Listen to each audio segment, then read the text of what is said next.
Snap to sync. Hello and welcome to another Gribbly's Folly Sunday Antisocial Hour, this time in the field. It's really loud where I am, so I'm actually recording my voice on my phone. I hope I can sync this up later so you guys can hear me and not just the rush of the waterfalls. It's going to be a quick one this week. Things have been insane in my life lately, and I'm out here getting some much needed time to myself and time at the water. I haven't been fishing yet this year. This is my first time fishing this year. And that in itself kind of makes me sad, just saying that out loud. So I'm smoking my usual mixture of Carter Hall and Three Oaks Styrian in a very old Legend. This was my first fishing pipe.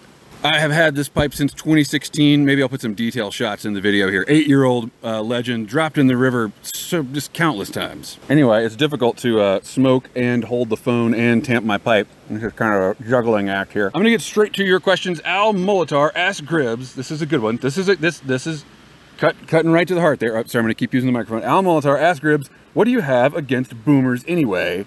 Without us screwing everything up, what would you have to talk about? This is a great question because Al has rightly caught on to one of my prejudices. We all have prejudices.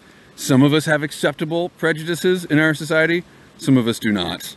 But I personally don't think that, I don't think there is an acceptable prejudice.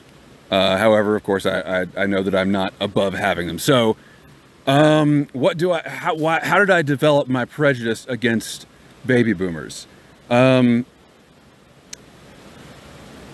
Working in retail. I'm not saying I'm proud of this. I'm not saying I'm right to have this, because I know a lot of people from that generation that are excellent individuals and fine human beings. But man, working in retail, there is something about that generation that it's like they wake up in the morning ready to find someone to yell at, and they've already alienated everyone in their personal lives, so they go into a retail establishment and yell at one of the workers. So there's also, like, you know, demographic data about generations, and I think that a lot if you were to ask a lot of people my age why they don't like boomers, they would cite economic reasons. Boomers happen to be born in a time of incredible American largesse, and good for them. But then they didn't understand, a lot of us who were raised by that generation, our parents did not understand that they were raising us for a world that no longer existed. And I think a lot of, I mean, I don't have a resentment against my parents for it, but I have a resentment against my teachers who were in that same generation.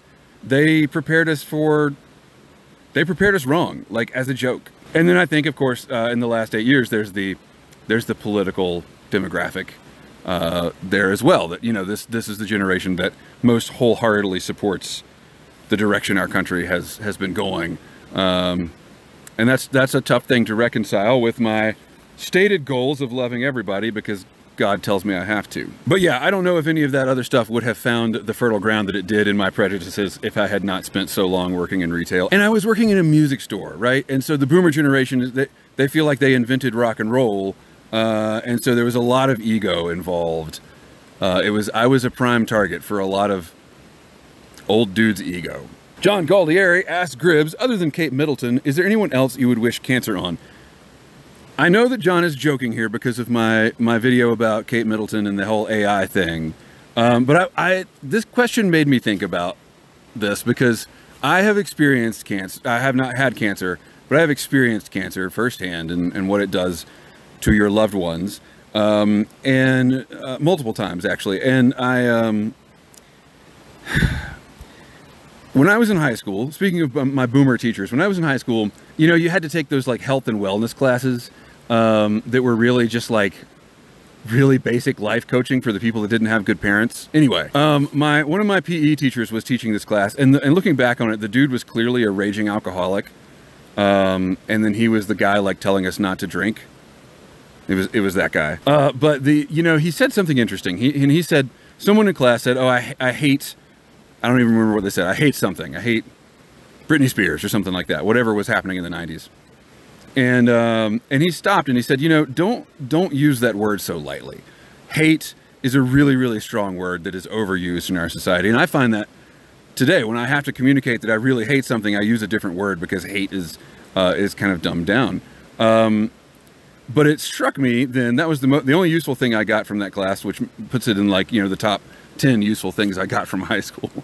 We should be careful with how we use the term hate. And I think that unless you would wish cancer on someone knowingly, knowing what it does, you don't actually know hate.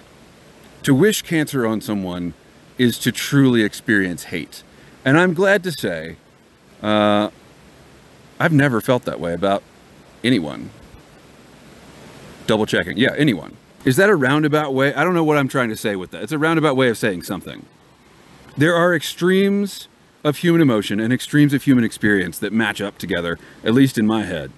And I don't want anyone to experience either of those. Finally, our last Ask Gribbs question for the day. Rafa asks Gribbs, what is Minecraft anyhow? I've had it explained to me as a homesteading game, but what you do seems to be so much more. Explain it to me like the height of my gaming experience was Asteroids on Atari when joysticks were real joysticks. Okay, I think I can explain this. In the Minecraft world, the biggest celebrities are folks who play on the Hermitcraft server.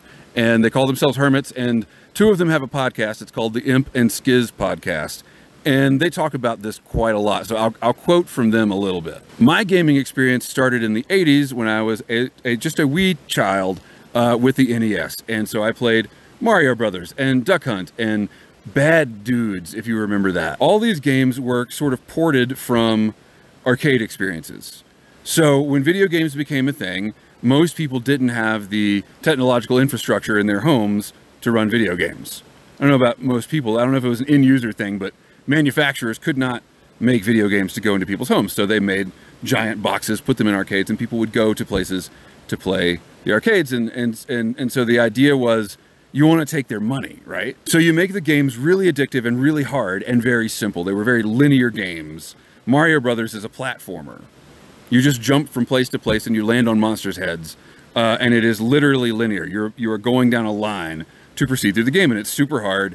And if it were an arcade game, you would be stopping every 10 seconds to put more quarters in. I love Mario Brothers. But the first game that really, really got me, that really opened my mind to something else. I mean, I was 8 or whatever, so I didn't understand.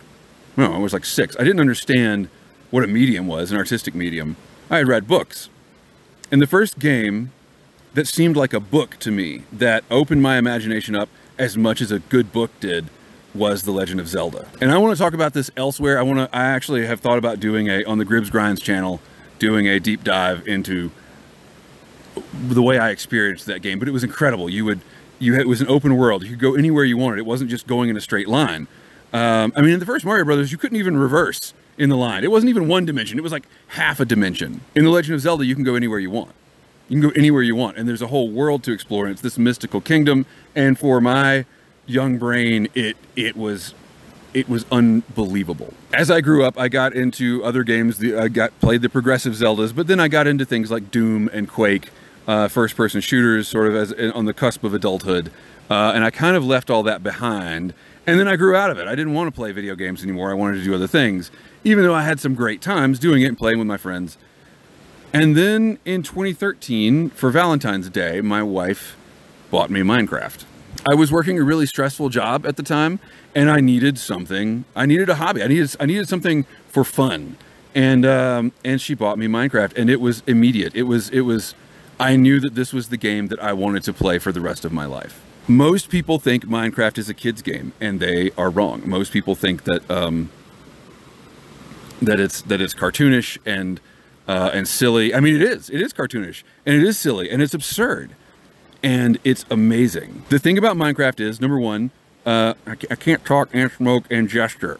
Number one, it's infinite.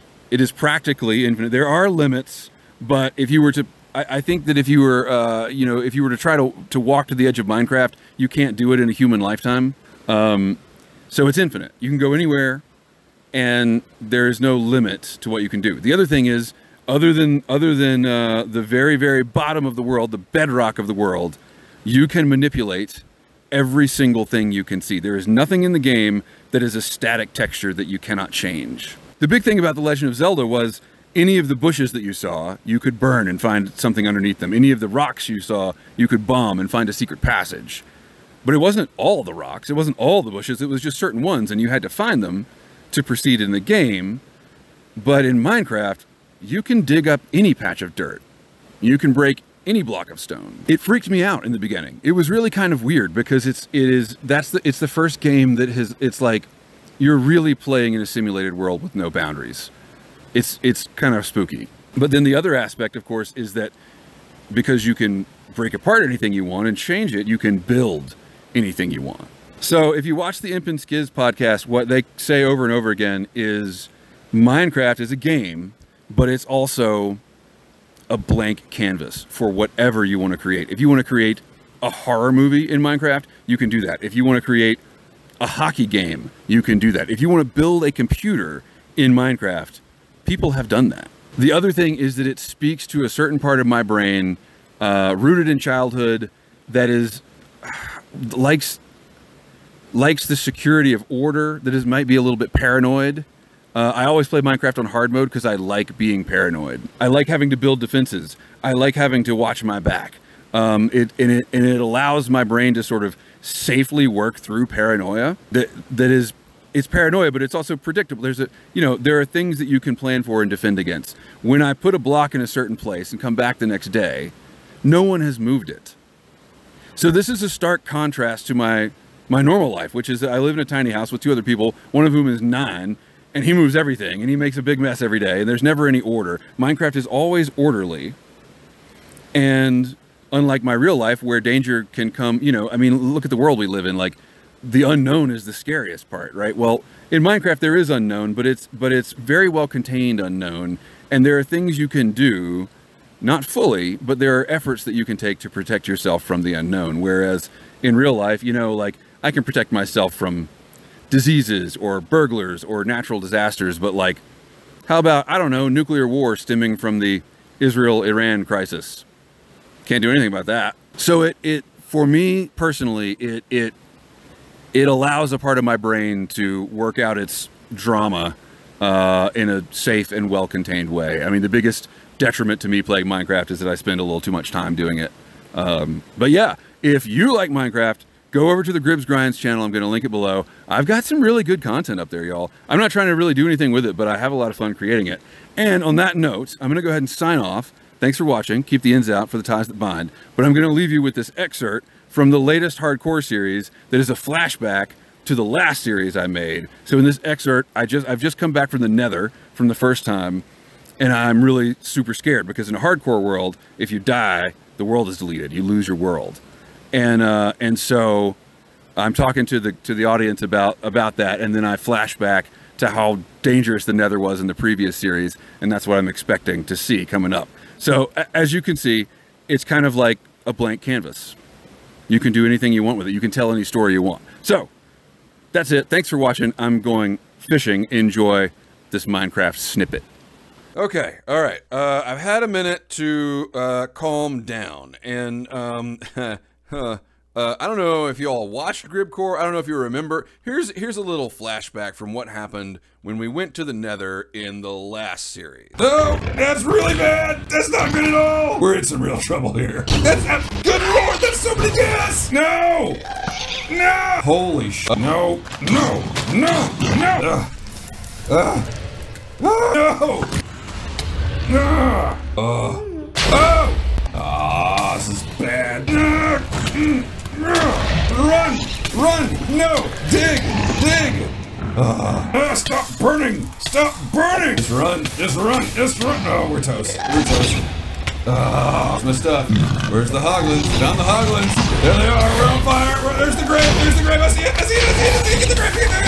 Get the grave! And this place is a little intense. I'm on fire!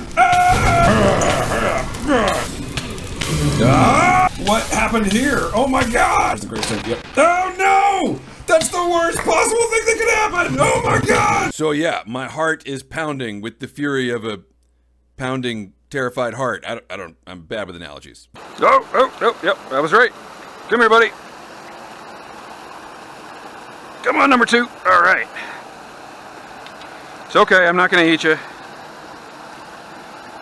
Don't worry, let's get you loose. You're already loose. You're already loose, no problem. This is a brook trout. And a very handsome brook trout at that. See you later.